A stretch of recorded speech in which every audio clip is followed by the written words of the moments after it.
Tem muito essa mítica de que inovação é se inventar um negócio do outro mundo. Inovação é para trazer resultado, se ela não trouxer resultado na inovação. A lógica da competição não vai levar a gente para frente. Tem algum nível de competição que é saudável, é importante eu ter a concorrência, mas a lógica da colaboração é a que faz a gente voar.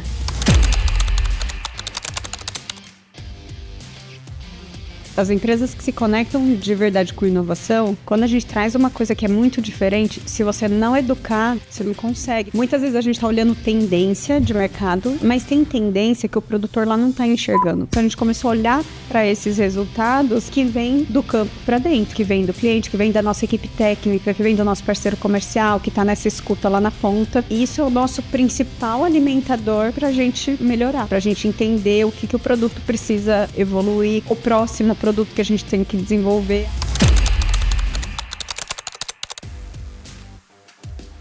O negócio é um ser também que tem as necessidades próprias. Vivo, então, né? Tem um ponto que não é só a nossa escolha e que se a gente não se organizar, a gente mata o negócio. Para os pais, a maior diferença é você quer que siga além de você? A nossa geração tem que ter a humildade de entender e aprender com o que está ali, achar essa dose de trazer o novo e confiar no que você sabe, também no que você tem para pôr no mundo.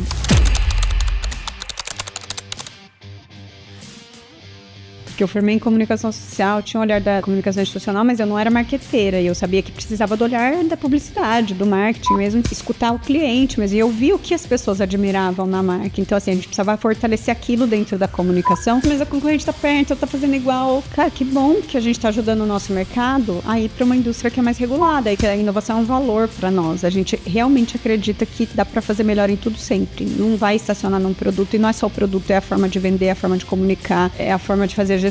A gente está o tempo inteiro em movimento. Seja muito bem-vindo a mais um episódio do Fábrica de Oportunidades Podcast, que é o melhor podcast que está conectando indústrias, as melhores ideias, estratégias, né, para o setor industrial. E hoje, né, nós temos uma convidada que já é a terceira geração à frente de uma empresa que nasceu há mais de 50 anos, né, numa carpintaria. Hoje ela saiu depois para estudar, viveu fora, voltou para transformar sobre a gestão dela, inclusive. A empresa mudou de cidade, né? Tirou 100% dos materiais do início, foi uma mudança de tecnologia muito legal e viraram referência nacional em manejo bovino. Inclusive, ela foi eleita pela Forbes, uma das 100 mulheres mais poderosas do agro. Eu quero dar as boas-vindas para Mariana Beckhauser, presidente da Beckhauser. Mariana, seja muito bem-vinda. Obrigada pelo convite, muito bom estar com vocês. Fechou. Mariana, primeiro, né, a gente falou da introdução um pouquinho, né, que vai fazer 56 anos agora, né, em 2026, e geralmente quem está nos acompanhando pode ter pessoas que não conhecem a Beckhauser, né, a história. Fala um pouquinho de quem são vocês, né, o que vocês fazem, um pouco dos produtos, do mercado, depois a gente vai falar um pouquinho sobre o passado também. Muito bom. A Beckhauser é uma indústria onde a gente aterra, a gente é uma indústria que desenvolve, industrializa, comercializa e difunde tecnologia para pecuária aterrado no manejo bovino. Então, onde a relação homem-animal é mais próxima, os nossos produtos são muito, muito pautados no olhar do bem-estar animal e humano. E a gente veio desrompendo, de fato, a lógica do mercado de olhar para um equipamento de contenção, que antigamente chamava tronco, porque era feito de madeira. O pessoal falava. Vem de uma origem que é um palanque amarrado no meio do curral, onde você amarra o animal com uma corda e derruba ele para fazer os manejos, que era o que tinha lá atrás, né? Mas a gente veio evoluindo essa ferramenta. Então, hoje, óbvio que o cliente ainda chama muito de tronco-brete, a gente se reconhece, aí tá a nossa história, mas a gente passou a chamar de equipamento de contenção mesmo. A gente trouxe até um nome próprio nos últimos anos para as nossas máquinas, que é BeckSafe. Que a gente entendeu que a trajetória e aí o mérito dessa história que você foi contando aí é muito pouco meu, porque eu tenho o privilégio de ser uma terceira geração de um negócio que já veio sendo construído. Então, a marca já estava posta, né? Já tinha muito essa identidade com a inovação, essa transformação dos materiais, da contenção em si. Isso veio muito na gestão do meu pai, José Carlos, que hoje é presidente do conselho. Eu assumi em 2018 a gestão da organização. Mas, enfim, a gente construiu essa história muito pautada na inovação em produto e a gente foi transformando o tronco em algo que é uma máquina que processa arroba por arroba do capital do pecuarista passar ali dentro. Vocês que falam de indústria, né? Uhum. É o gargalo da linha de produção da indústria da fazenda. E depois a gente desdobrou uma linha, inclusive, para frigoríficos também. Hoje a gente tem uma unidade dedicada só para a indústria frigorífica. Mas a gente tem que trazer esse entendimento. Para o cliente da fazenda, isso não é óbvio. A gente tem que trazer esse entendimento da importância que essa máquina tem, porque senão é um tronco, é um trem sujo que está lá no meio do curral, que ninguém limpa, que ninguém cuida. Via de regra, tá a maioria dos clientes. Machuca o animal. Quando eu transformo isso numa máquina, e aí isso passa, aí sim, já a minha gestão na forma de comunicar. Então, eu venho da área de comunicação, né? Minha formação é nessa área, eu entrei na empresa para estruturar uma área de marketing que não tinha até então. O negócio começou a crescer. Interessante isso, inclusive. Super interessante. Negócio familiar, assim, vai crescendo e você vai tendo que puxar mais gente. Então, quando eu cheguei, já tinha uma área de compras, já tinha uma área de vendas, mas tinha muita coisa ainda que estava no meu pai, né? As decisões. E eu vi que primeiro eu não queria trabalhar com meu pai, então eu sempre falo isso, porque parecia que eu não ia ter feito nada eu, assim, o que você faz? Trabalhar com seu pai. Não é, eu sou profissional nessa área ou aquilo, ou enfim. Então, demorou para eu entender que dentro da minha área de formação eu podia contribuir com o negócio da família, e o que me fez vir foi enxergar que eu tinha mais espaço. Eu estava trabalhando para outros negócios de outras pessoas. Eu falei, poxa, peraí, tem um negócio aqui que herdeiro a gente não escolhe, a gente vai ser, então minimamente entender, conhecer, para olhar lá na frente a gente tem que saber. Estar na operação ou não sempre é uma escolha. Muitas vezes, muitas famílias não colocam isso como uma escolha, mas isso é um problema de sucessório. Depois, né? Exato. Bem. Quando é obrigatório e você não tem essa possibilidade de escolher, eu tive essa sorte de poder escolher.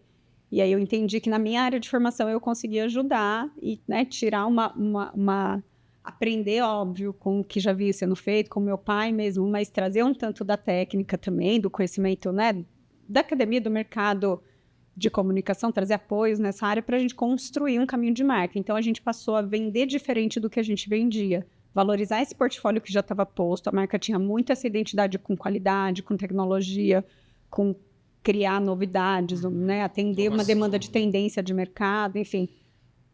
Então, o que eu fiz com o trabalho de marketing foi muito mais empacotar isso, melhor falar mais do que a gente já fazia. A gente, dentro dessa trajetória, a gente criou, por exemplo, uma loja conceito, que é a H-Store, a primeira nasceu em Campo Grande, esse ano a gente inaugurou a segunda em Uberaba, que é justamente para mudar a forma como isso é visto. Então, é uma cara de concessionária de carro. A gente se inspira muito no automotivo. Então, o produto está numa vitrine, está num showroom, que eu tenho uma área de atendimento, que eu conecto com uma área de peças para atender o cliente mais rápido. Então, a gente foi construindo isso para ressignificar e fazer o próprio cliente, o mercado, entender que a gente não está falando de um pedaço de madeira. Ou não, prender o boi, tudo igual. Não é, o que a gente faz não é igual. Por isso que a gente criou uma marca própria, que é o BackSafe. A gente trouxe essa provocação para o mercado nos últimos anos. E, inclusive, parece besta, mas assim, convencer o BNDES que é finamizável, deu trabalho. Porque não era uma máquina. Era um objeto de madeira, um produto de madeira.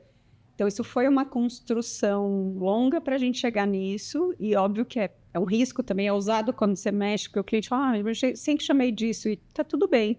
Mas a gente quer que as pessoas entendam que vai muito além do que já foi. E a gente entende também que a gente se comunica hoje com o mundo inteiro, não é só com quem é do setor. A gente vocês estão aí no podcast, vocês vão estar nas redes sociais. Pode ter pessoas de áreas de indústria que não tem nada a ver com a nossa, que não conhecem nada de agro, que não sabem nada de pecuária, e que precisam entender o que a gente fala também.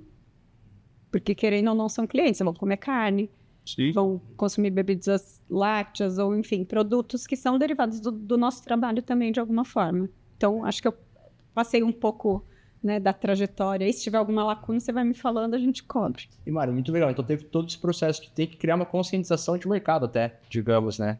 Porque, querendo ou não, educar o mercado um pouco sobre isso. Atualmente, como que você está vendo essa parte de educação de mercado, de conscientização? Você vê que ainda tem muito que vocês ainda escalarem, vocês percebem que já teve um nível de conscientização, de educação do mercado, já está bem avançado? Como que você está vendo agora? Então, para complementar a sua resposta, foi muito legal, porque a maioria das indústrias que a gente visita, elas não assumem o papel de educadores, né, de professores, assim, vender o produto, que é isso, né, no final das contas, mas só fazendo o que a gente vê assim, que é comum, né? A gente vê assim, pouquíssimas vezes a gente vê esse tipo de atitude, assim. Sempre tem mais um degrau, mas evoluiu muito. E o que a gente entende é isso, não é óbvio. As empresas que se conectam de verdade com inovação, quando a gente traz uma coisa que é muito diferente, se você não educar, você não consegue. O mercado não está... Muitas vezes a gente está olhando tendência de mercado, mas tem tendência que o produtor lá não está enxergando. Quando eu não estava, nem estava aqui na operação, né? Era uma moleca ainda. Quando meu pai, em 92, ele conheceu o Dr. Renato dos Santos, que era um médico veterinário, que já faleceu. Vocês viram a história, nossa, vocês conheceram um pouco da figura. Mas esse encontro do meu pai com o Renato foi o que trouxe pra gente o olhar do campo. Trouxe o campo muito para dentro da Backhouse. O Renato era um cara de campo, muita vivência de prática de veterinário. Conhecia muito do boi. A gente não tinha nome, não tinha termo. A gente não sabia o que era bem-estar animal, não sabia manejo racional, que são termos que a gente depois foi adotando. Mas ele tinha essa lógica do... Cara, para eu conseguir conduzir um animal, não preciso bater, não preciso usar um ferrão, não preciso usar um choque. Basta eu saber como eu me posiciono. Essa coisa de observar, entender o comportamento do animal. E aí foi aí que caiu a ficha de que esse bichinho é nosso cliente. Ele veste o equipamento que a gente fabrica.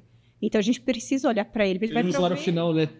Exato. Tanto ele quanto as pessoas que estão manejando. Mas a gente olhava mais para as pessoas e a gente precisava olhar os dois. Porque é uma relação de troca. Esse animal vai prover alimento para nós. É nossa obrigação cuidar. Inclusive, legal, tem legislações e tem normativas, né? De bem-estar. São coisas diferentes, mas assim... É nossa obrigação cuidar da melhor forma possível. Como que o que a gente fazia estava aplicando nisso? E foi assim que começou a conversa dos dois, porque o Renato falou pro meu pai, alemão, você vai me desculpar, mas essa propaganda sua aí é mentirosa. Na época tinha um folheto que falava assim, Beckhauser, não quebra boi, não borra a marca, não machuca peão. Ele falou, quebra boi sim. Quebra, porque a hora que abre as... A hora que abre as... O Renato não media muito o que ele falava. Assim, como que foi isso? Era o segundo encontro deles. Ele foi fazer um trabalho de campo com meu pai, uma diária numa fazenda. E aí, na viagem, ele começou a acompanhar o veterinário. A gente, sempre que fazia fotos dos produtos, meu pai chamava um veterinário, porque eu vou mostrar o acesso do técnico, então tem a forma correta de fazer. E aí o veterinário que nos atendia adoeceu e o Renato foi para uma agenda dessa. Isso foi o primeiro contato. 92. 92 foi essa conversa, foi esse encontro dos dois, essa conversa que o Renato falou assim, machuca sim. Na hora que abre as peças, fica um buraco e o animal pode enfiar a mão ali e quebrar. Aí meu pai chamou ele de novo e ele contava, né? Aí eu falei, o cara nunca mais vai falar comigo. Acabei de chegar e tô metendo a boca no produto, porque produto é um filho, né? Para quem cria, vocês lidam com indústrias. Ele falou, aí o alemão doido, o que ele fez? Me chamou, botou numa sala com os sócios e falou, esse cara aqui falou que o que a gente faz tá ruim, que tá machucando o animal. Então, nós não vamos fazer mais, nós vamos ter que achar outra forma de fazer.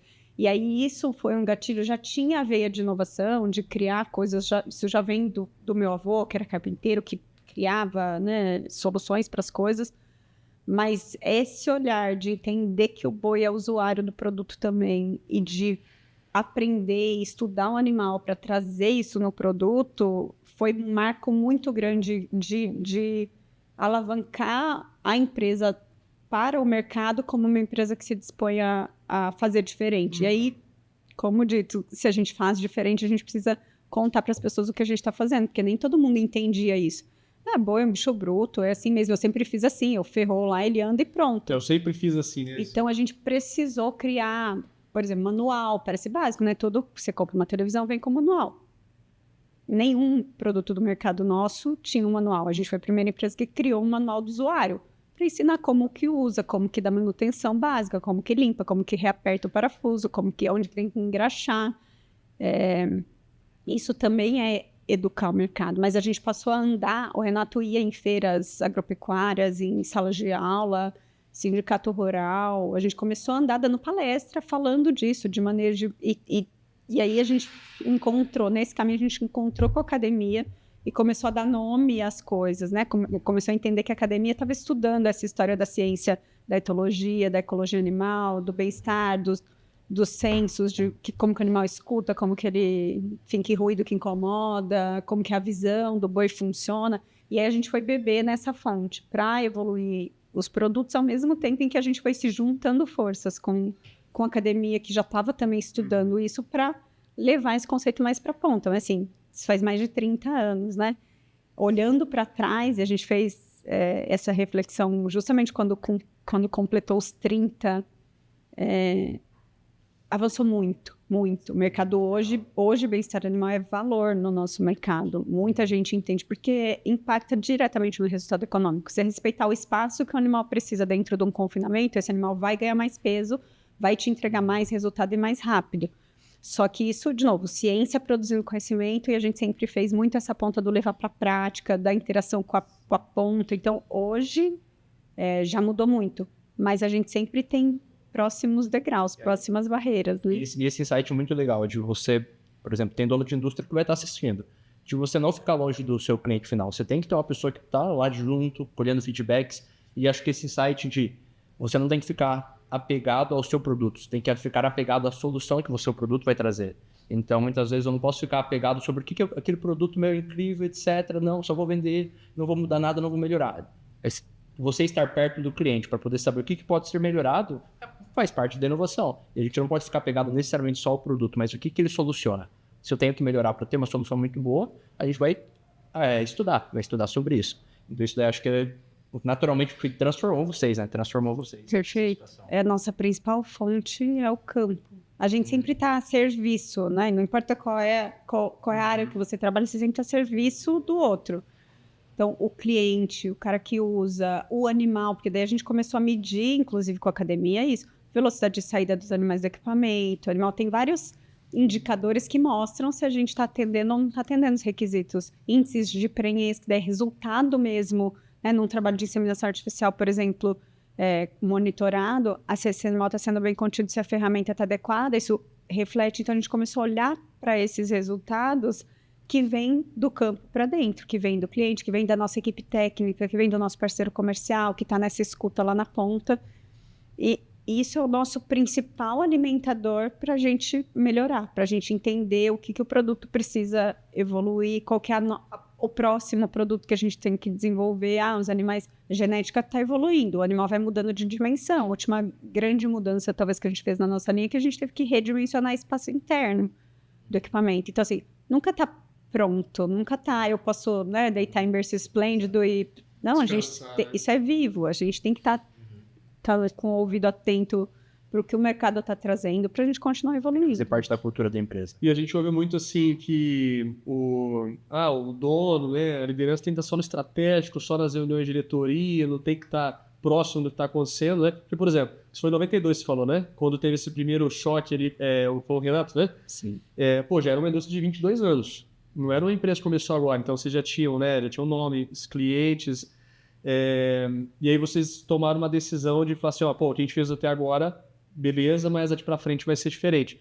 E deu para ver que não parou lá também, né? Então, assim, nos últimos anos, até após quando você foi em 2018, né? Você comentou que você assumiu a gestão da presidência da empresa. Isso. E como que você vê, assim, como que você acredita hoje que a Bakehouse tem isso como um processo? Como que as empresas também podem ter isso? Então, assim, tem muita indústria que nos assiste que ela pode estar, por exemplo, hoje, o ano é difícil, né? Então, estão perdendo o mercado, isso aqui realmente é um ano desafiador.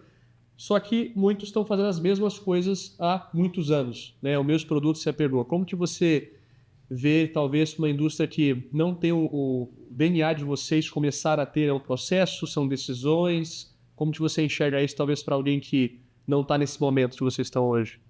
Acho que tem duas abas aí, né? Essa questão da inovação, do não continuar fazendo o mesmo, eu acho que é meio que uma questão de sobrevivência, assim. Uma hora o mercado te empurra para fora, ou você está repetindo a mesma coisa, a China vai trazer mais barato e é isso. Então, eu não consigo ver sustentabilidade no longo prazo, né? Para o negócio se perenizar só fazendo a mesma coisa. Só que é muito assim, quando você diz, o que vocês fizeram até aqui, beleza, mas para frente é diferente. Só que nunca é desfazendo isso aqui. Essa é a nossa base, é com isso que a gente aprendeu. Então, sempre tem, né? Essa raiz é super importante, especialmente para negócios familiares. Aí, falando um pouco do processo, que acho que a outra aba da tua questão é isso, né? Profissionalizar a gestão, ou processualizar, estruturar a governança. Eu também vejo isso como algo mandatário, dependendo de onde você quer caminhar. Eu posso ficar aqui É que tem um ponto dos negócios, você não tem muita opção de manter o negócio por muito tempo do mesmo tamanho, fazendo só a mesma coisa. Provavelmente você vai sair do mercado. E aí, para o negócio evoluir, e óbvio que tem, né, virar uma multinacional, ou tem evoluções, e são escolhas também. Você pode querer até um determinado ponto, mas o negócio é um ser também que tem as necessidades próprias. Vivo, então, né? tem um ponto que não é só a nossa escolha, e que se a gente não se organizar, a gente mata o negócio. O exemplo de sucessão é muito isso, assim, que normalmente os negócios começam com dois, no nosso caso era meu pai e o meu tio Antônio, 2 irmãos, e aí quando eles assumiram, começou com os meus avós, mas eu falo que eu sou uma segunda, terceira geração, porque a gente teve uma ruptura. Meus avós começaram na década de 70, em 76 eles se separaram, a minha avó ficou com o negócio, mas o negócio já ia mal, tinha muita dívida, enfim, ela não conseguiu tocar, chegou um momento que não deu mais. E aí meu pai tinha 23 anos, ele assumiu, falou, eu só sei trabalhar. E aí quem estava junto, além do meu tio, né, que era o meu pai, irmão dos homens, o irmão mais velho, meu tio era o próximo, a minha mãe e meu pai se casaram nesse ano, minha mãe veio para dentro do negócio para cuidar da área administrativa financeira, e o Celso, que era funcionário da minha avó nessa época, que era o cara que estava junto ali, falou, vamos junto, vamos seguir, porque a maioria dos funcionários estava, quero receber o atrasado que está me devendo, e embora. Eles levaram 2 anos trabalhando, renegociando, pegando madeira fiada para fazer o produto com aquele pagar o próximo, enfim, pagando conta para limpar o nome da minha avó, encerrar a empresa dela e poder recomeçar. Então, de 80 para cá, é um novo negócio com esses 4 sócios. Aí minha mãe e o Celso viram sócios por reconhecimento ao papel que eles vieram fazer. Legal. E assim, foi no baque, no susto, como muitas sucessões são.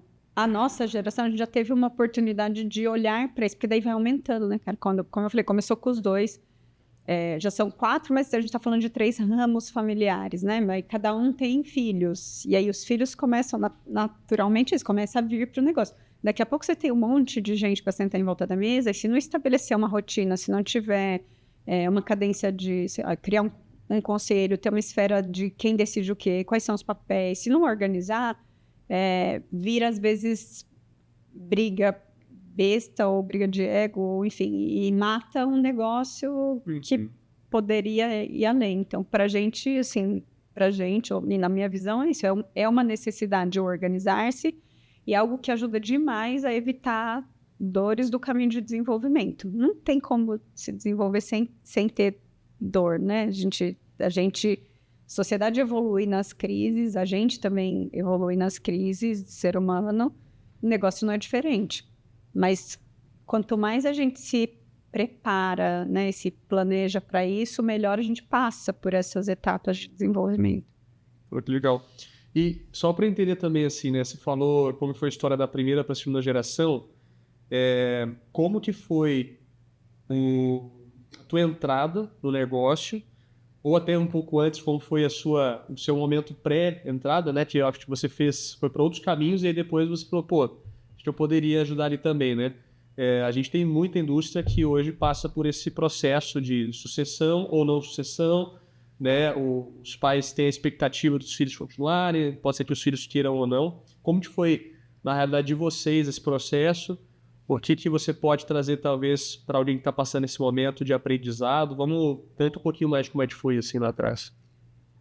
Voltando, né, no que eu falei do... Primeiro, eu não queria trabalhar aqui, queria experimentar outras coisas e poder criar o meu próprio caminho, enfim.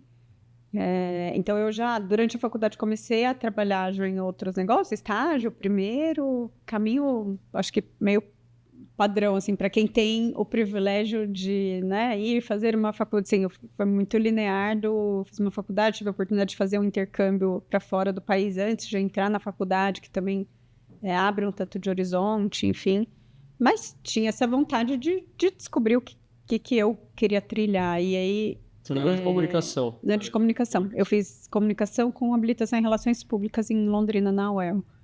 E aí eu segui, depois de formada, eu segui ainda mais 2 anos trabalhando no mercado para outros negócios, mas a gente sempre foi muito próximo do negócio, porque empresa familiar, meu pai e minha mãe, então o almoço em casa às vezes era falando de trabalho, nossa diversão de final de semana era ir para a feira agropecuária, ficar brincando, equipamento, então, parte de diversão até hoje, né? Qualquer criança que vem, quer entrar, quer sair, quer pular lá dentro.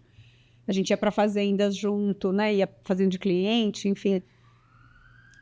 A vivência estava na gente. Mesmo sem saber, meus pais já estavam criando essa relação, que é super importante para a sucessão. Não começa lá na frente, a hora que vai escolher carreira, não é isso. Você começa de criança a criar amor mesmo, né? Com a terra, com os animais. Então, a gente teve Eles souberam fazer isso mesmo, talvez, que sem ser pensado para tal. Intencional, mas foi natural para ele. Inconscientemente acabou acontecendo esse processo. Isso é um insight legal também de a educação, essa sucessão, não necessariamente começa quando eu já sou adolescente, eu quero traçar. Ela já começa desde a educação do seu filho. Sempre começa. Coisa assim. E é muito comum isso do assim, eu não quero, para os pais, eu não quero que meu filho sofra o que eu sofri, então eu não vou deixar expor e tal. E muitas vezes pode ser um erro, porque você não cria proximidade. Eu vejo muitas histórias de sucessão dentro do agro que são abruptas e que daí perde seu negócio. Acaba que pica a fazenda, vende. Por quê? Porque não tem nenhum dos filhos que criou uma mínima relação com a terra. Às vezes até resistência, né? Inclusive, porque é sofrido, é suado, você tem que acordar cedo todo dia, não tem final de semana, não é essa imagem. Como é que você segura um jovem numa atividade que é essa imagem que você tem de que, nossa, é um esforço absurdo? E para a equipe é bastante também, né? Eu não sei, eu imagino que naturalmente a equipe da empresa ela tem um pré-conceito sobre quem vai entrar ali. Então, você já estando ali desde o início, participando, né? As pessoas vão vendo com naturalidade a troca de figuras de liderança, né? Sim. Todo mundo já conhecia a gente, né? E quando eu entendi que me cabia vir para o negócio, foi isso. Eu estava vendo o caminho, eu tinha um incômodo com a lógica do empresa serve para explorar os recursos e as pessoas, parece que é um bicho ruim. Quem faz bem para o mundo é só a ONG, e tinha essa dicotomia muito forte, até hoje está muito na lógica capitalista, enfim.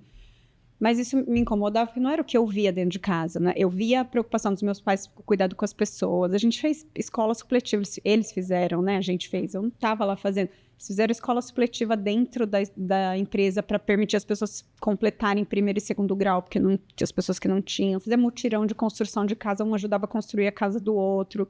Assim, uma série de políticas, mesmo que não era tão formal, não tinha essa coisa formalizada. A gente precisou, isso já é da minha geração, ir colocando as coisas mais no papel e estruturando como plano, como diretriz, mas eles já faziam, assim, o DNA já estava lá, o cerne já veio deles. E eu via que era isso, assim, essa preocupação com o cuidado com os animais, com a sustentabilidade dentro da porteira, porque o animal, o ambiente, como que a gente trabalha junto, usa a inteligência da natureza, como que eu produzo mais com menos área. Meu pai decidiu sair da madeira em 93, 4, foi muito perto, pós-Renato, um dia que meu irmão chegou da escola, a gente vinha de Kombi e parava no escritório para ir para casa almoçar. E meu pai estava fazendo uma pós-graduação e no exercício de SWOT que eles estavam fazendo da pós, estava lá. Pontos fortes, fracos, não se perde, você vê, tem coisa que não se perde. E estava lá a madeira como uma ameaça, porque era um mercado pouquíssimo regulado, uma matéria-prima difícil, que você sempre sabia que em algum lugar da cadeia tinha alguém fazendo alguma coisa errada. Por mais que você comprasse, pagasse sua taxa de reflorestamento lá na nota da serraria, você sabia que não era um mercado lindo. Cada vez mais está sendo regulado, mas também vai virando impraticável de preço para o tipo de uso que a gente tem, vai virando um uso mais nobre. E esse dia meu irmão entrou na sala e meu pai disse que ele perguntou, pai, quantas árvores teve que derrubar hoje para fazer tronco? Nesse dia, meu pai decidiu que ele ia sair da madeira. Foi uma jornada, 2 anos depois, a gente lançou eles lançaram o primeiro produto totalmente em aço, que foi o trapézio. Foi muito disruptivo, era uma contenção diferente, era todo em aço. O mercado olhou para aquilo e falou, que doideira é essa? Vai enferrujar, vai entortar, enfim. A própria concorrência falava isso. Demorou uns 3 anos para esse produto começar a pegar. Sempre tem os primeiros clientes que apostam, que entendem. A partir daí, ele foi trazendo aço para a estrutura, a madeira foi ficando só de enchimento E foi indo até que em 2007 a gente usou pela primeira vez o polímero no lugar da madeira, em um produto específico para a Associação Brasileira dos Criadores de Zebu, que é uma referência de raças. Depois, em 2012, a gente pôs ele definitivamente na nossa linha de automação, que é a linha de alto giro, produtos mais robustos para confinamento de alto giro. E aí, em 2016, a gente trouxe para toda a linha e parou de usar madeira. Foi a primeira empresa que saiu da madeira. Então, assim, é um movimento muito de coragem de mexer com algo que está posto no mercado, mas que tem muito a ver com essa consciência que, por mais que não fosse, né, talvez clara, mas estava ali. Então, de novo, a gente veio empacotando. E aí, quando eu, na faculdade, eu fiz relações públicas, é comunicação muito voltada para o institucional, né? Tem muita conexão com a administração. Então, eu olhava para isso e falei, cara, não bate. E aí, eu fui fazer uma pós em comunicação comunitária. E aí, fui sociologia, psicologia. E aí, na pós, eu resolvi fazer o trabalho sobre a empresa da família e entender. Na época, a única coisa que se falava era de responsabilidade social. Depois os termos vão mudando, fala assim, sustentabilidade, agora está o ESG, que ainda está na onda, apesar de estar num momento polêmico de crítica. Não me importa a sigla. Isso, para nós, está na essência de verdade. O se preocupar com produzir em equilíbrio, cuidar das pessoas, cuidar da natureza, que ajuda. Isso está na gente.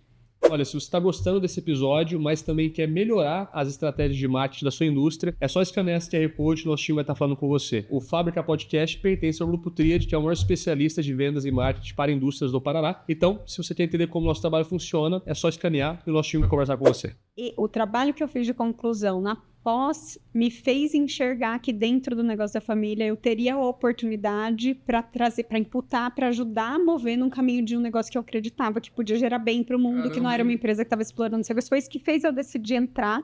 Eu vim em 2005, eu entrei na operação começando a estruturar uma área de marketing. Entrei de assistente de ninguém, porque era do meu pai direto, e aí, aos poucos, eu fui organizando a área e busquei uma consultoria na área, né, uma agência.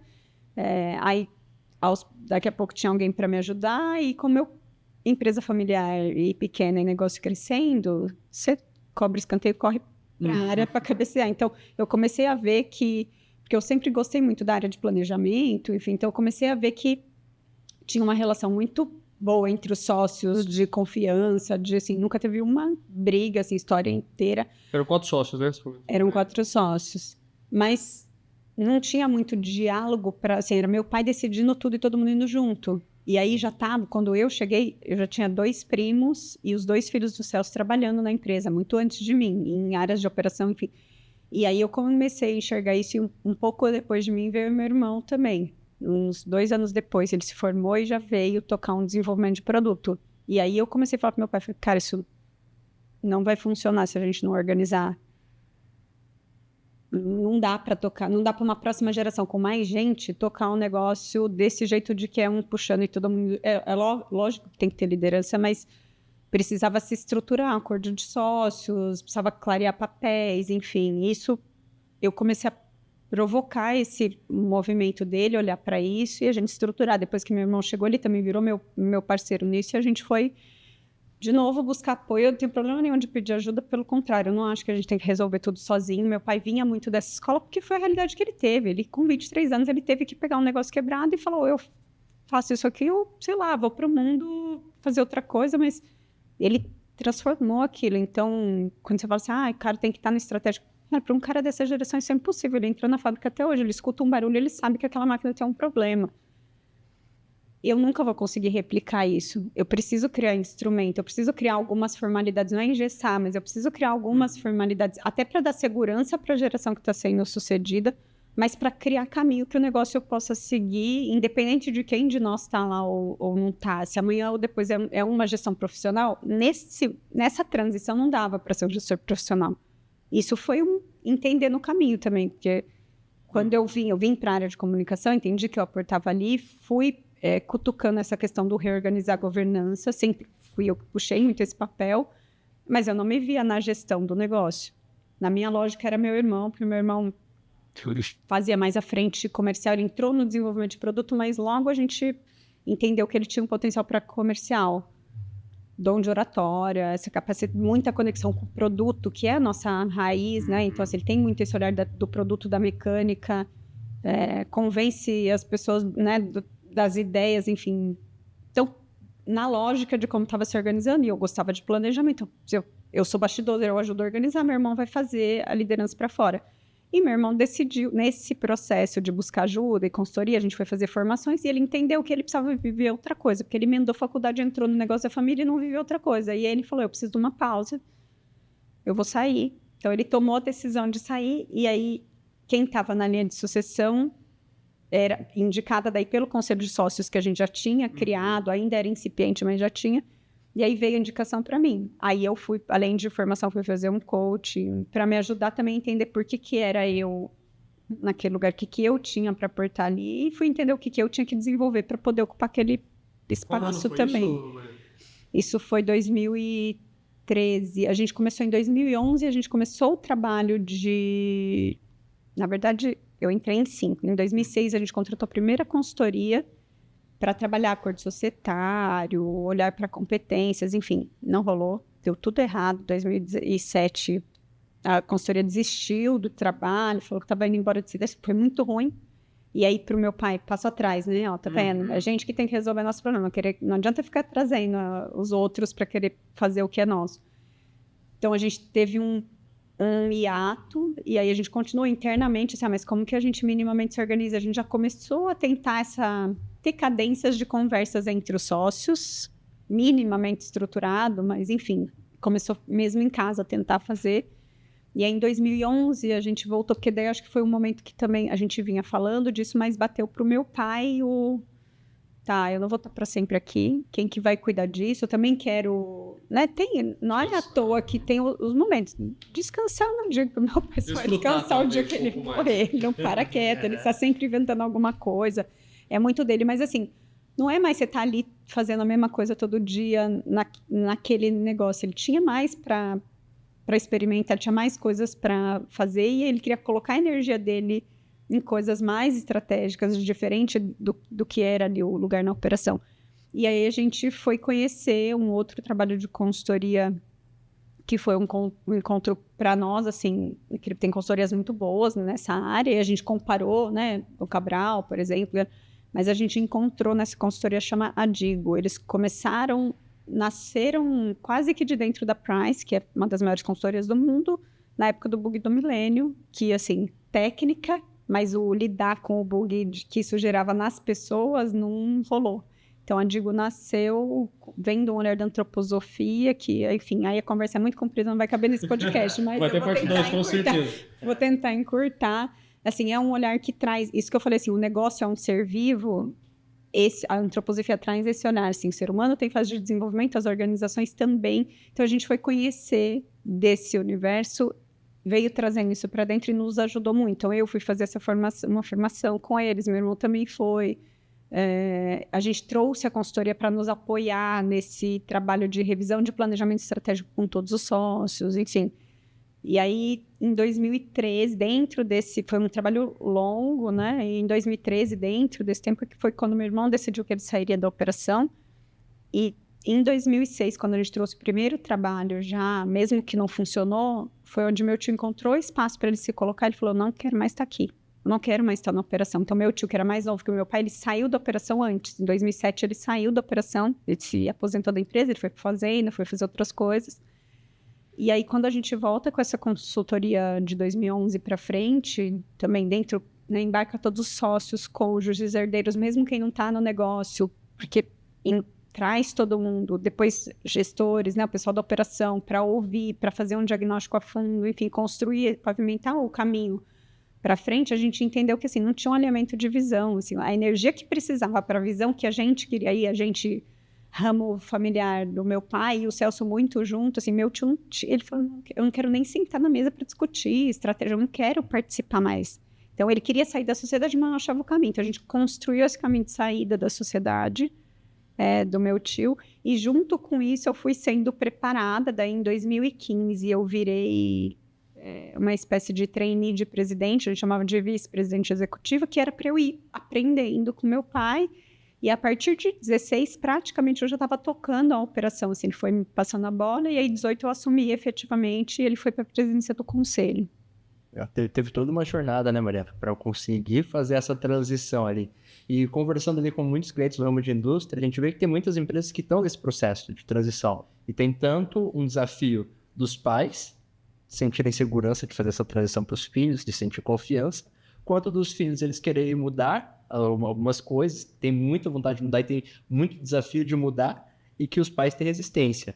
Então, pensando nessa situação, o que você diria assim, tanto para os pais quanto para os filhos que querem trazer essa parte de ser um bom sucessor ali? O que você viu que foi importante na sua trajetória ali, você para conseguir suceder, e tanto o seu pai, tanto o Fabio, confiar em você? O que você viu? Vamos condensar, né? Eu diria, eu tenho mais coisa para os filhos do que para os pais. Eu acho que o que move realmente é o trazer a consciência disso. Eu criei esse filho até aqui, porque o negócio é um filho também. A empresa, no caso, é a filha mais velha, porque ela nasceu antes de mim. Então, eu quero que esse filho continue. Nenhum pai quer que o filho morra junto com ele. E a gente tem essa consciência da finitude. Ninguém vai ficar aqui para sempre. Então, para os pais, a maior diferença é: você quer que isso siga além de você? Então, você vai ter que abrir espaço. Não tem outro caminho. Você vai ter que abrir espaço, você vai ter que trazer. E talvez tentar trazer isso de que, cara, é legal, é mais legal do que chato, é mais legal do que sofrido, porque tem muito essa tendência que a gente já falou antes do, assim, parece que tudo é um soro. Não é que vem fácil. A nossa geração tem que entender, né? Daí falando, quando eu falo tem que mais ouvir, a nossa geração tem que ter a humildade de entender que tem muito trabalho ali, tem muita inteligência ali que a gente não chega sabendo. Então, é muito comum, por faixa etária, por, né, de novo, assim, a tendência, às vezes a gente você chega querendo mudar o mundo e achando que você, porque fez uma faculdade, alguma coisa, tem todas as ferramentas. Não tem, é o equilíbrio. E é a gente que tem que saber chegar. Agora, não adianta a gente chegar e querer reproduzir. Se eu for tentar reproduzir o que meu pai fez, não vai dar certo nunca, nunca vou conseguir ser ele. Agora, qual é a tinta que eu tenho para trazer? Né, o que eu consigo contribuir. Então, é isso de ter a humildade de entender, aprender com o que está ali, achar essa dose de trazer o novo e entender, confiar no que você sabe também, no que você tem para pôr no mundo. Acho que para a gente o que tem feito dar certo é isso. Não é que é simples, não é que não tem discussão no caminho, não é que não tem hora que um acha uma coisa, outro acha outra, mas a gente conseguiu fazer um caminho saudável, assim, até hoje. E eu vejo que é muito profissional a forma como vocês lidaram, porque envolve essa questão do bom senso, muitas vezes, né? De você entender, pô, às vezes eu acho que o meu pai agora tá voando no que ele tá falando, né? Mas vocês, desde o início, pelo menos no início, eu digo, até a sua entrada também, né, do seu irmão, de querer investir numa consultoria, numa estrutura de governança que faça sentido, para tomar decisão, porque hoje a gente vê, assim, a maioria das indústrias, elas não têm 2, 3 anos de idade, elas têm 30, 40, 50 anos, né? A gente atende com essa indústria que tem mais de 100 anos de história. E foi indo. Só que nem você falou, hoje o mercado é tão competitivo que se você não refina todas as áreas, alguma hora vai ter um problema. E essa questão de sociedade, né? Na verdade, talvez é a base, né? Porque se os líderes não estão alinhados de como funciona, não tem essa questão de ego, o negócio não vai para frente. E nisso tudo estava acontecendo a mudança de produto, assim, do material do produto de vocês, né? Porque acho que foi bem que nessa época que começou mais, entrou o polímero no lugar da madeira, que você comentou, que foi em 2007, então também queria entrar um pouco nessa área que eu, assim, achei super interessante essa, não é uma virada de chave de uma hora para outra, né? Mas como que foi o teu olhar, e até puxando um pouco de sardinha também para essa parte de marketing, né? Como que você fez para reposicionar a marca, comunicar o que estava sendo feito, né? Há 20 anos atrás era muito diferente de como que é hoje, né? Mas eu vejo que a essência, ela, sim, se mantém a mesma. Como que foi esse processo da tua entrada de comunicar ao mercado que algo tem um jeito melhor de ser feito na prática, o que você teve que fazer? Conta um pouco mais desse início, assim, de recomunicação, pode dizer assim. Bom, primeiro eu já peguei o bonde andando também, porque lá em 96, quando chega o trapézio, que foi o primeiro equipamento em aço e tal, meu pai já começou a fazer esse trabalho junto com o Renato, de educar, né, de ir para o campo, enfim, isso não fui eu que criei. como eu fiz foi, primeiro, buscar ajuda, porque eu formei em comunicação social, tinha o olhar da comunicação institucional, mas eu não era marqueteira, e eu sabia que precisava do olhar da publicidade, do marketing, mesmo que eu não tinha as ferramentas todas, eu tinha algumas coisas, fui estudar mais, mas busquei ajuda de quem era dessa praia. Então, trouxe uma consultoria que ajudou a gente a olhar para a estratégia comercial e de marketing junta mesmo. E, basicamente, o que a gente fez foi contar mais o que a gente já fazia. Assim, o que me admirava no negócio e o que eu percebia, porque eu fui muito para o campo, eu ia muito para os eventos, né? Estava muito nessa linha de frente, principalmente de evento, de feira agropecuária, a gente fazia muitas, faz até hoje, mas diminuiu um tanto. Escutar o cliente, mas eu vi o que as pessoas admiravam na marca. Então, assim, a gente precisava fortalecer aquilo dentro da comunicação e, ao mesmo tempo, também fortalecer aquilo que a gente acreditava e que a gente queria que o mercado colocasse importância. Então, trouxe o bem-estar animal mais forte ainda para a vitrine, a questão da sustentabilidade, que não era o que o cliente enxergava, ou eram alguns clientes que enxergavam, talvez alguns mais visionários, enfim. Então, a gente foi empacotando isso de forma a expor o que era a fortaleza mesmo do negócio. E aí eu fui acompanhando essa evolução de produto. As coisas andam juntas, né? Quando você fortalece a marca, ela puxa algum movimento mais, então alimenta o fortalecimento do desenvolvimento de produto, dá mais garantia para a gente fazer um movimento de desromper, porque o mercado já confia na marca, ele já sabe que se a gente fizer uma coisa, a gente pode errar, e a gente erra muitas vezes, mas a gente não vai deixar o cliente na mão.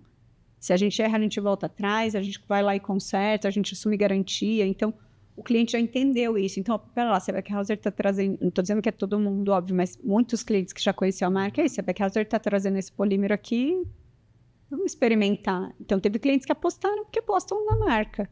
Então, uma coisa vai andando junto com a outra. Assim.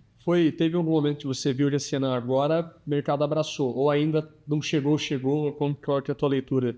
Quando a gente fez a mudança da linha toda, o mercado já tinha abraçado. Quando a gente trouxe em 2000, quando a gente pôs para testar, entender se veio de 2007 até 2012. 2012 a gente pôs a nossa linha de alto giro. Por que a gente fez isso? A gente já sabia que aguentava.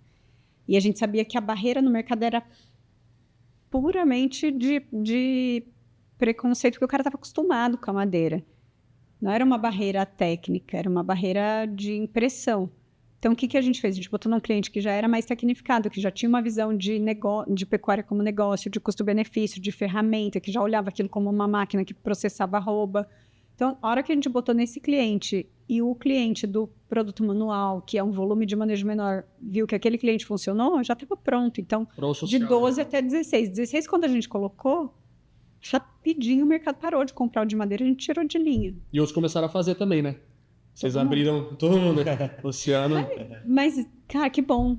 Eu sei que para comercial incomoda, né? Você que trabalha muito com comercial, incomoda. Fala, mas a concorrente está perto, está fazendo igual. Cara, que bom que a gente está ajudando o nosso mercado a ir para uma indústria que é mais regulada, a ir para uma matéria-prima que é reciclável. Parte é reciclável, parte é reciclado do que a gente usa no produto hoje. Saindo desse mercado da madeira aqui, como eu falei, sempre tem alguém fazendo alguma coisa errada em algum lugar. Não estou falando da madeira de reflorestamento, que é outra história, né? Mas a gente usava madeira, a gente usou IP muito tempo, a gente usou Kumaru, enfim. E o nosso mercado todo assim. E hoje as marcas mais tradicionais do mercado já estão saindo da madeira aos poucos. Tem muita gente que usa ainda, mas já trouxe uma linha com polímero também. Enfim. Alguns olham como concorrentes, outros podem olhar como mais braços, trazendo mais conscientização para o mercado. É mais conscientizar e trazer esse movimento positivo, né, para o mercado. Mariano, como hoje vocês, assim, essa parte de inovação, dá para ver que é uma coisa assim de raiz, de DNA de vocês, né? Mas vocês têm, por exemplo, que você pode, né, obviamente, compartilhar um setor, uma pessoa para isso, porque eu vejo que às vezes a indústria, o que falta para ela talvez é um dono para isso, porque às vezes a empresa não tem essa essência, assim, né? Como que é hoje, assim, como que vocês fazem para essa roda continuar rodando? Vem de você? Tem alguém para isso? É um setor? É uma coisa que é transversal à empresa? No nosso caso, como isso vem do DNA, é pela família, é pelo DNA que a gente está conseguindo trabalhar. Então, de quando eu assumi a gestão, o que eu comecei a fazer foi compor time de gestores que tocam operação. Eu não manjo de fábrica, precisa entender minimamente. Financeiro, mesma coisa, precisa saber ler uma DRE, um balanço. Mas não é a minha área de especialidade, então eu preciso ter pessoas jogando nessas áreas. E na área de projetos, a gente tentou trazer de mercado também, a gente fez mais de uma tentativa, a gente teve boas evoluções, mas a gente não conseguiu decolar o que precisava. E aí, nós estamos em 2026, nos últimos 4 anos, o Thiago, meu irmão, que tinha saído lá atrás, eu trouxe ele de volta. O Thiago continuou sendo minha troca de visão estratégica lá na frente, mesmo não estando no negócio, a gente sempre continuou conversando, enfim. E ele, enfim, não tem jeito, gente, quando isso que eu falei que a gente pegou lá desde criança, tá na gente, assim. Eu tinha pessoas, como ele era comercial, tava muito no campo e eu era marketing, né, nos eventos, a pessoa me encontrava e falava, mas como assim seu irmão não tá? Se eu olho pra cara dele, eu vejo o produto, não tem jeito dele não tá. E eu sabia que era o tempo dele, mas aí em 2021 a gente faz de tempos em tempos revisão de planejamento estratégico, e a gente tinha acabado de botar a fábrica nova de pé, que foi quando eu assumi em 2018, foi o principal projeto era botar a planta nova de pé, mas não era uma planta física, era com toda essa mudança de modelo de gestão, trazendo, né, fortalecendo a equipe, enfim. Mas a gente estacionou um pouco o desenvolvimento de produto para isso, porque tinha que colocar energia para a fábrica. Então, a gente precisava retomar isso. E aí, o mote desse planejamento estratégico era como que a gente retomava, como que a gente fortalecia e permeava isso, assim, tinha que sair dos pioneiros, né, que a gente chama, os sócios fundadores, a gente chama de pioneiros, assim, tá no DNA do meu pai, mas como que permeia isso para as pessoas? E tem um tanto permeado, mas a gente precisava muito mais. Então, a gente, nesse mergulho em 2021, de revisão do planejamento estratégico, a gente começou a entender que a gente precisava separar, a gente já tinha uma área de inovação, de pesquisa e desenvolvimento, mas que ela foi muito virando engenharia, porque a fábrica cada vez demandou mais o olhar de engenharia que antes não tinha. Então, para processo, para dispositivo, para ferramenta, para olhar para uma série de coisas que antes a gente olhava, mas não era isso dentro. E aí isso foi tomando o espaço do olhar para o produto novo e esse embolado não estava ajudando. Então, a gente decidiu que a gente precisava separar e a gente começou a buscar o caminho de como a gente separaria. E a gente trouxe de novo, a gente fez mais uma tentativa de gestão de mercado, experiência indústria automobilística, enfim, trazer gente que era da área. Para nós não funcionou porque tinha alguma coisa na cultura para a gente ainda resolver. E essa coisa do DNA que conecta o olhar do campo, essa sensibilidade do campo, do cliente, com o aterrar isso no produto, com o gosto pela mecânica, enfim, a gente precisava de alguém que tivesse esses muito dois lados. E tá, assim, o levar para frente, quando é valor, porque a inovação é um valor para nós. A gente realmente acredita que dá para fazer melhor em tudo sempre. Não vai estacionar num produto, e não é só o produto, é a forma de vender, é a forma de comunicar, é a forma de fazer gestão. A gente está o tempo inteiro em movimento. Isso é muito nosso, não serve para toda empresa. Tem características que são diferentes. Para nós, não funcionou. E aí a gente, gestor de fora, mas trocando um tanto mais com o Thiago, e aí, de novo, quando a gente não conseguiu evoluir com essa gestão aqui, eu falei, cara, você precisa vir para criar esse separar, de fato, o que é engenharia para a fábrica, o que é pesquisa, desenvolvimento e inovação, e aí a gente começou a desenhar esse projeto nos últimos 3 anos, e foi mergulhar no ecossistema de inovação local, conhecer os ambientes, enfim, então o Thiago é quem está liderando esse movimento de criar o próximo passo da inovação na Beckhauser, que não é mais a inovação fechada, que é a gente fazendo aqui dentro, por mais que tenha a escuta do campo, a gente sempre fez a gente, sozinho. Ouvindo muito cliente, ouvindo muito parceiro, mas fazendo aqui dentro sozinho. E a gente está agora descobrindo esse caminho de como que faz mais em rede, mais junto do que o que a gente já tinha abertura de fazer, porque a gente sempre foi do colaborativo, mas essa coisa de como que lida com startup, como que pode ter alguém desenvolvendo alguma coisa, como que conecta. Então, a gente está tateando esse caminho, e para isso a gente está criando um laboratório de inovação, uma área dedicada só para isso. A gente vai para dentro do Parque Tecnológico Maringá Tech, instalar uma unidade lá. A gente vai ser a primeira empresa âncora do parque para conviver nesse universo, né, do ecossistema de inovação e aprender e modelar. Se eu te falar que tem tudo pronto, pensado, desenhado, o que é não, a gente está construindo, mas a gente tem uma visão e a gente sabe que isso é vital para o futuro do negócio. Pra a gente falar que a gente vai acertar como se a gente fosse idêntico, é mentira. A gente vai descobrindo, né, no processo. E entendi, assim, pelo que eu entendi, é uma coisa que não está na essência, mas que vocês estão sendo intencionais em processo, em plano. Você citou planejamento estratégico, então não é algo só de nós somos assim, a gente quer fazer com que aconteça no papel, né, na execução. E só para entender, fala um pouco mais dessa iniciativa de vocês, porque realmente isso é bem diferente. A gente está falando de uma outra indústria, né, que a gente conhece, que também tem esse tipo de iniciativa, mas o que é essa ação que vocês estão fazendo no parque tecnológico, assim, que você pode compartilhar, até para as outras indústrias verem o que elas podem chegar a fazer também? O que a gente está montando, a gente batizou de Backlab, é um laboratório de inovação. Passo 1, da vazão para os nossos projetos. A gente tem um monte de projetos de produto para ou ser melhorado ou ser criado, tem um monte de coisa que a gente quer fazer, tem alguns que já estão na esteira. Então, As soluções de hoje, assim, produtos... As soluções de hoje. Contenção bovina. Certo. Então, a gente está criando uma esteira para dar mais velocidade para isso, e com um time dedicado que não fique competindo entre demandas fábrica e demandas produto novo. Tanto Né? para a melhoria do produto atual quanto para novas. Exato. A melhoria do produto atual, e a gente passou a trabalhar, de novo, a gente se inspira muito na automotiva. A nossa linha atual, o carro-chefe, que é a linha Total Flex, o cliente vai escolhendo opcionais, igual eu escolho, eu quero um banco de couro, então você vai montando opcionais.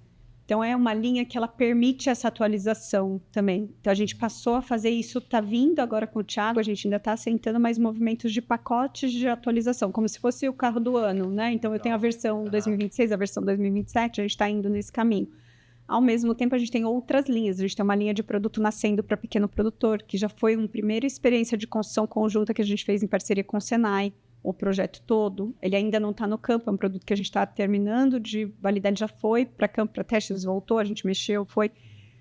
A gente está reestudando a nossa linha de alto giro, que eu falei, que é os hidráulicos, então tem uma linha nova para nascer, que não é só melhorias, é um novo, mas repaginando do conceito de automação. A gente separou a unidade voltada para a indústria frigorífica e tem uma dezena de demandas para dentro do frigorífico de coisas para a gente desenvolver também. Então, num primeiro momento é isso, é dar vazão para isso.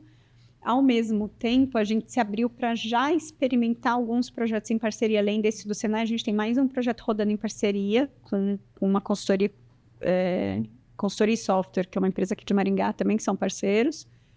E a gente já tem um produto de uma startup que a gente está alinhavando a possibilidade de vir. E aí a gente, inclusive, se permitindo sair um pouco da contenção bovina especificamente, mas sem sair da pecuária, do manejo do boi, daquilo que a gente conhece, mas também sem fechar a porta para o que pode vir para frente. Não é que a gente vai fazer sabonete, nunca acho que a gente vai chegar, não tem nada a ver com a essência, mas pode ter muito mais coisas, e a gente, como marca, precisa aproveitar a potência que foi construída aqui, que como negócio físico, o faturamento, o volume de produtos, a gente ainda não ocupa tudo isso. Então, para isso que o Lab nasceu, mas só para fechar, e acho que o nosso tempo já está também, podcast fechando, mas enfim. Quando você faz a pergunta do como que as empresas podem olhar para isso, cara, não precisa criar um laboratório de inovação. Para a gente é muito forte, e assim, a gente está muito nessa esteira. Uma empresa que não está fazendo nada ou quase nada de inovação, não vai começar por... Não tem que olhar para isso e falar, investimento... Não, mas assim, tem um monte de oportunidades, por exemplo, na indústria metalmecânica, conectado ao Sindimetal, Senai e Sebrae, a gente criou um movimento que é a governança de inovação da metalmecânica, que virou um hub Novo Metal. A gente junta empresas do setor com academia, com outras instituições como o Sebrae e Senai, para falar sobre inovação no setor. Sim, vai lá, é uma agenda mensal, está aberta, é só falar no Sindimetal que tem a cadência de agendas lá, qualquer empresário do setor metalmecânico pode ir, assim como tem da metalmecânica, em Maringá tem várias verticais, tem de turismo, tem de varejo, tem de agro, que a gente participa também, a gente está nas duas governanças, tem de saúde, então assim, se coloca, tem um monte de agenda de evento, Sebrae e Senai, principalmente para a indústria, puxam muito essa agenda, então vá nos eventos, vai... beber dessa fonte de quem está falando disso, começa a entrar nas conversas, e aí, às vezes, são pequenas ações de olhar para a melhoria de processo, que também é inovação. A gente tem muito essa mítica de que inovação é se inventar um negócio do outro mundo, é fazer um produto em aço, de repente mudar tudo. Meu pai começou desrompendo, mas não tem que ser assim. Pode ser incremental. Pelo contrário, inovação é para trazer resultado. Se ela não trouxer resultado na inovação, você precisa investir muitas vezes nem é investir tanto dinheiro aqui, mas ela sempre tem que se pagar e te retornar resultado. Não é difícil, não é nenhum bicho de 7 cabeças começando.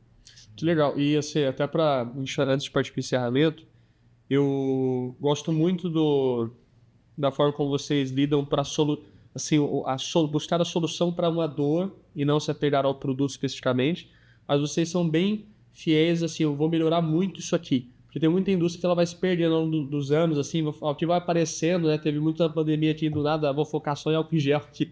E aí, enfim, foi para lá do que não deveria. E vocês, focaram muito e falaram assim, eu vou ser o melhor nisso aqui, né? Na contenção bovino, manejo. E agora mesmo mas ao mesmo tempo não ficar cego para oportunidades que podem surgir. E isso é muito legal, esse foco de vocês, né? E até partindo agora por um pouco do final, né? Queria só saber uma perspectiva sua de como que você acha, assim, a tua visão de inovação, de alguém que está puxando o teu setor para frente, né? Onde que você vê que a indústria mais peca, que está impedindo esse olhar, assim? Então, quando você senta para conversar com outras indústrias, talvez do setor metal mecânico ou de outros setores, o que você enxerga que, assim, é a principal trava para essas indústrias tomarem um passo além, fazerem coisas diferentes? Mais uma pergunta não tão simples, mas a tua perspectiva mesmo, pessoal. Eu acho que a principal trava é a falta de abertura para o que é diferente. E é óbvio que quem tem uma indústria, como você falou, 30 anos, sabe do que está fazendo. E ninguém sabe mais do que ele. Não tem que ter esse medo. Muitas vezes eu percebo que tem um medo no empresário de se expor, de que tem algo que eu não sei fazer, ou tem algo que talvez algum conhecimento de fora pode me ajudar, e de expor a informação, porque a lógica da competição não vai levar a gente para frente. Tem algum nível de competição que é saudável, é importante eu ter a concorrência, mas a lógica da colaboração é a que faz a gente voar. Então, essa para mim é a principal trava. Se abrir para trocar, para estar com outras pessoas, para trocar figurinhas. Às vezes eu visito uma fábrica de gelatina, eu vou ver um negócio que se eu posso trazer para dentro da minha fábrica. Eu visito muito, a gente anda muito, assim, a gente procura fazer isso de visitar, levar o time também para visitar outros negócios, outras indústrias. Não importa que não tem nada a ver, sempre tem. Que legal, Maria. E aí, tá bom ou não? Tem um pouquinho de conhecimento para poder compartilhar com o pessoal. Vai ter que ter parte 2, então, já tá valendo, só pra falar, tá? E ó, a gente tem uma lembrança para você, tá? Pelo seu tempo, porque sabe que vida do empresário, investimento de tempo é importante, e a gente viu que você gosta de café, chocolate e café de chocolate. Muito bom. Obrigada, gente. Mas obrigado, viu, Mariana? A gente, antes dessa conversa, né, a gente já conhece como clientes vocês, né, da consultoria, mas vendo artigos, painéis que você participou, dá para ver na tua fala, assim, no seu horário, o propósito que você tem para a empresa e o quanto eu vejo que a iniciativa de vocês vai estar ajudando outras indústrias também. Então a gente está falando muito da Backhouse, mas assim, essa iniciativa de vocês com o Backlab, tá compartilhando aqui, né, um pouco que está acontecendo, acho que vai ajudar demais. E é isso, Ilhão, quer fazer uma última pergunta? Agradecer, Mari, pelo tempo, pela confiança também no nosso trabalho, né, que a gente tem ajudado a construir nessa parte um pouco mais comercial. Mas eu olhando aqui a Backhouse internamente, eu vejo que é uma empresa muito bem estruturada, muito bem organizada, tem muitas coisas que eu olho e admiro. Atendendo várias empresas, a gente atende várias empresas de diversos ramos da indústria, e eu vejo que vocês têm um propósito muito claro. Eu acho que essa parte do propósito muito claro, de um valor muito claro, de um objetivo muito claro, é o que faz a empresa acabar permeando por tanto tempo. Então eu admiro muito aí. Espero que a gente possa estar junto aí durante esse ano aí, alcançando bons objetivos. Sem dúvida. O resultado financeiro é essencial, mas se a gente trabalhar só por ele, não funciona. Não move ninguém, não traz nem a gente. Eu não estaria aqui se eu não tivesse enxergado, como eu contei para vocês, a possibilidade de aportar num negócio que faz a diferença onde ele está. A gente precisa melhorar. Não importa em que negócio você está, você sempre tem como olhar que dá para fazer melhor, dá para melhorar a vida da pessoa que está do lado. E é isso que move de verdade, assim, não é... E também não tem essa coisa de falar assim, não vamos falar que o lucro é consequência só. Não, cara, se você não planejar que isso tem que dar resultado, não adianta eu ficar aqui fazendo uma ação que parece linda, social, mas se eu não consigo conectar, essas coisas têm que andar juntas, não é? Sim. A gente precisa juntar. Não são exclusivas, né? A empresa estar bem e eu ter bom propósito, ela trabalha paralelo. Então é muito importante a gente conseguir ter uma empresa que cresce, uma empresa sustentável, mas sustentável fazendo bem. Então, acho que é mais importante, a gente tem muito isso aqui. Então, parabéns também pela empresa, pela jornada, Mariana. Obrigada de novo pelo convite. Um prazer estar com vocês. Nós te agradecemos.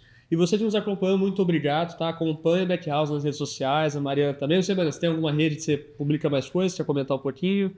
Eu sou bem ruim. Minha time de marketing me mata nesses horas. Eu sou ruim de frequência. Só atrás, aqui, ó, vendo As ali. pessoas me marcam no Stories, eu entro, já foi. Então, assim, eu gosto mais do LinkedIn, mas eu não sou pessoa de alta frequência, assim, onde às vezes eu coloco mais conteúdos, mas frequência relativamente baixa, Instagram. Eu acompanho também. Eu acompanho muitas vezes mais pela empresa, porque tem que acompanhar também, mas é onde eu, LinkedIn, eu então. tô. Com a Mariana LinkedIn. Beckhauser. Assim, fechou. Então, acompanha a Mariana, né? Tem muita troca que vocês podem ter. E comenta aqui quem vocês querem também ver, né? No próximo episódio do Fábrica. E, enfim, né? O nosso propósito aqui é conectar as melhores histórias com estratégias para você ter inspiração, ter bons insights e aplicar na tua indústria também. Valeu, até o próximo episódio. A tecnologia dentro das indústrias sempre teve um objetivo: ter um produto excelente. Mas, nos próximos anos, com a evolução do digital e as suas possibilidades, a inovação vai ganhar um novo papel: escalar vendas. E é aí que nos chamam. Somos a Tria Digital. Nascemos para dar direção estratégica às indústrias. Não apenas para enxergarem o potencial que o digital oferece, mas para alcançarem esse crescimento na prática. Depois de mais de 200 projetos realizados, entendemos o que mais funciona no setor. Não são cliques, nem curtidas, nem seguidores. O que entregamos vai além disso. É previsibilidade, escala, receita. Em cada projeto, mapeamos a jornada do cliente, posicionamos a marca, ativamos os canais certos, da geração de leads ao e-commerce, e preparamos o time comercial para transformar essa demanda em venda. Com método, consistência e com acompanhamento. Porque na indústria, marketing não é só visibilidade. Tem que gerar resultado, tem que transformar. E é para isso que a gente existe, para mover indústrias para o futuro.